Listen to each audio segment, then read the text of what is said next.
खान भाई, मुर्दे का मुंडन कर देने से वो हल्का नहीं हो जाता। 2-4 आदमी को मारने से मरना सेठी साहब, सावन 20 लाख का आदमी है।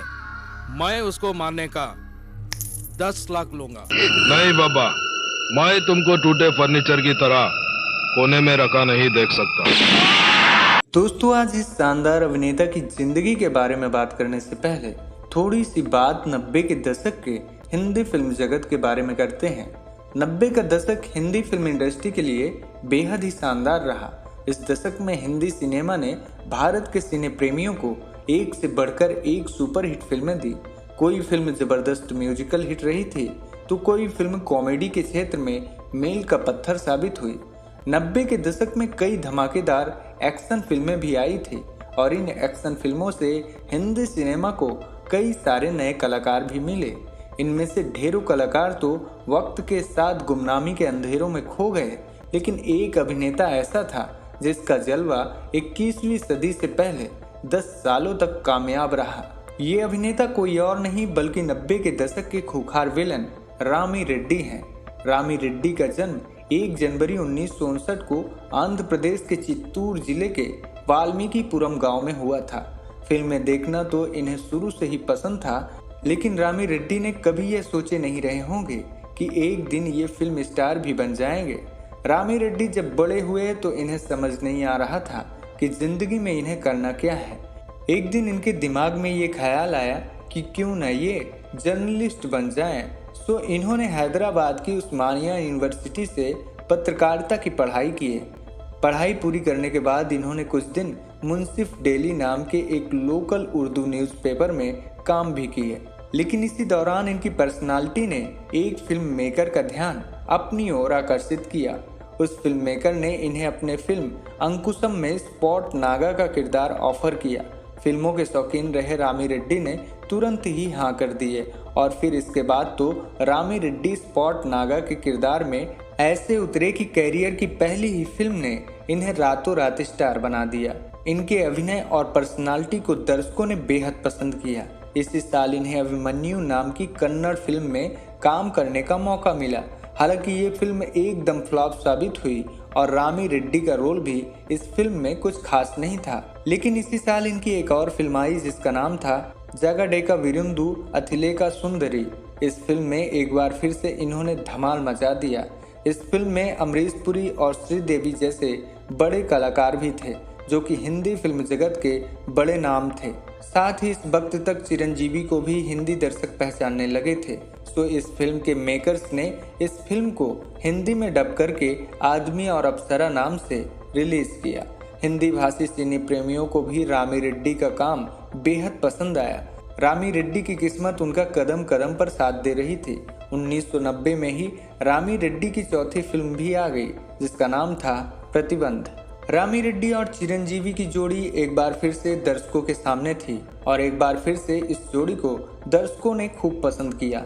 इस फिल्म में रामी रेड्डी के किरदार का नाम स्पॉट नाना था, जो कि उनकी पहली फिल्म अंकुशम के स्पॉट नागा से काफी मिलता था। रामी रेड्डी की खौफनाक आंखों और खतरनाक दिखने वाले चेहरे ने लोगों के ज़हन में अपनी छाप छोड़ी। इस फिल्म में जूही चावला हीरोइन थी। फिल्म प्रतिबंध की सफलता के बाद रामी रेड्डी के लिए हिंदी फिल्मों के दरवाजे भी खुल गए और जब रामी रेड्डी को हिंदी फिल्मों में काम करने का ऑफर आया तो ये ऑफर इन्होंने खुशी खुशी स्वीकार कर लिया। रामी रेड्डी को 1993 की सुपरहिट फिल्म वक्त हमारा है में मेन विलन का रोल मिला। कर्नल चिकारा की अंगार जैसी आंखों और खौफनाक इरादों को आपने भी जरूर देखा होगा। कर्नल चिकारा के किरदार ने रामी रेड्डी को भारतीय सिनेमा के इतिहास में हमेशा के लिए अमर कर दिया। फिल्म इंडस्ट्री के बैक स्ट्रीट्स में कहा जाता है कि विलन के किरदार में रामी रेड्डी इतने नेचुरल लगते थे कि अगर हकीकत में वो किसी आम इंसान के सामने इसी तरह से आ जाते और बर्ताव करते तो शायद वो आदमी डर के कारण रोने लग जाता। लेकिन इस बात से आप शायद ही वाकिफ होंगे कि रामी रेड्डी केवल विलन ही नहीं थे बल्कि कुछ फिल्मों में वो कॉमेडी किरदार में भी नजर आए। इनकी कॉमेडी को दर्शकों ने खूब पसंद किए। फिल्म खुद्दार में रामी रेड्डी का किरदार बेहद चर्चाओं में रहा। फिल्म खुद्दार में रामी रेड्डी एक स्वामी बने थे। वो स्वामी दुनिया को दिखाने के लिए तो नेक काम करता है, लेकिन हकीकत में वो पाप की दुनिया का बादशाह था। फिल्म में इनका एक डायलॉग था, जो बेहद लोकप्रिय हुआ, और वो डायलॉग था, तुमने हमारा शहद वाला बेस देखा है, अब जहर वाला बेस देख। और ये बोलते बोलते स्वामी अपने असली रूप में आ जाता है। वही फिल्म दिलवाले में रामी रेड्डी एक हत्यारे के किरदार में है, जो पूरी फिल्म में एक भी डायलॉग नहीं बोलते, लेकिन अपने चेहरे के हाव भाव से ही दर्शकों के दिल में सिहरन पैदा कर देते हैं। हिंदी फिल्मों में रामी रेड्डी के कई किरदार हैं जो बेहद लोकप्रिय हैं। ऐसे ही इनका एक किरदार है फिल्म आंदोलन में बाबा नायक का। गोविंदा और संजय दत्त स्टारर फिल्म आंदोलन एक बड़ी सुपरहिट फिल्म थी।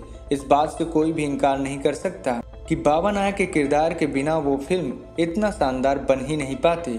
और इस बात से भी शायद ही कोई इनकार कर पाएगा कि रामी रेड्डी के अलावा बाबा नायक का किरदार इतनी गहराई से शायद ही कोई दूसरा अभिनेता निभा पाता। हिंदी फिल्मों में रामी रेड्डी का किरदार अधिकतर ऐसे होते थे जो या तो फिल्म के मेन विलन के सबसे खास आदमी होता था, या फिर नेताओं और करप्ट बिजनेसमैन द्वारा हायर किए जाने वाला किराए का गुंडा।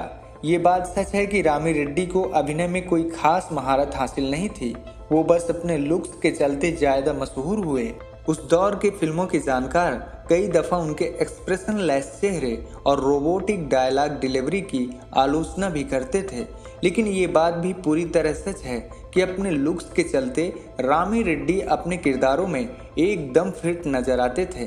दर्शकों ने हमेशा रामी रेड्डी के किरदारों को प्यार दिया और इन्हें बेहद पसंद भी किया। रामी रेड्डी भले ही 2 दशकों तक फिल्मों में एक खतरनाक विलन बने हों, लेकिन अपने जीवन की आखिरी फिल्म में रामी रेड्डी ने एक बेहद पवित्र किरदार निभाया था। ये किरदार था साईं बाबा का। अपनी आखिरी फिल्म गुरुवरम में रामी रेड्डी साईं बाबा के रोल में नजर आए थे। ये फिल्म एक तेलुगु भाषी फिल्म थी। बात अगर इनके करियर की प्रमुख फिल्मों के बारे में करें तो इन्होंने अंगरक्षक, आंदोलन, गंगा की कसम, लोहा, खुद्दार जैसी और कई बड़ी सुपरहिट फिल्मों में काम किए। अपनी जिंदगी के आखिरी सालों में रामी रेड्डी फिल्मों से दूर होते चले गए। इनके जीवन की आखिरी फिल्म थी सत्यघाट, जो कि साल 2003 में रिलीज हुई थी। अपने पूरे करियर में इन्होंने औसतन 250 फिल्मों में काम किए। रामी रेड्डी के निजी जीवन के बारे में बात करें तो इनके परिवार में इनकी पत्नी और 2 बच्चे हैं। अपने जीवन के आखिर में ये किडनी और लीवर की गंभीर बीमारियों का शिकार हो गए थे। रामी रेड्डी को हैदराबाद के किम्स हॉस्पिटल में एडमिट करवाया गया था, लेकिन इनके स्वास्थ्य में कोई सुधार नहीं हो रहा था और आखिरकार 14 अप्रैल 2011 को हिंदी सिनेमा का यह सितारा इस दुनिया को अलविदा कह गया। और इसी के साथ कर्नल चिकारा अपने फैंस की यादों में बस कर रह गए। तो दोस्तों, ये थी हिंदी सिनेमा के एक बेहद शानदार और खूंखार दिखने वाले अभिनेता रामी रेड्डी की कहानी। मिलते हैं फिर एक और ऐसे ही शानदार अभिनेता की कहानी के साथ। धन्यवाद।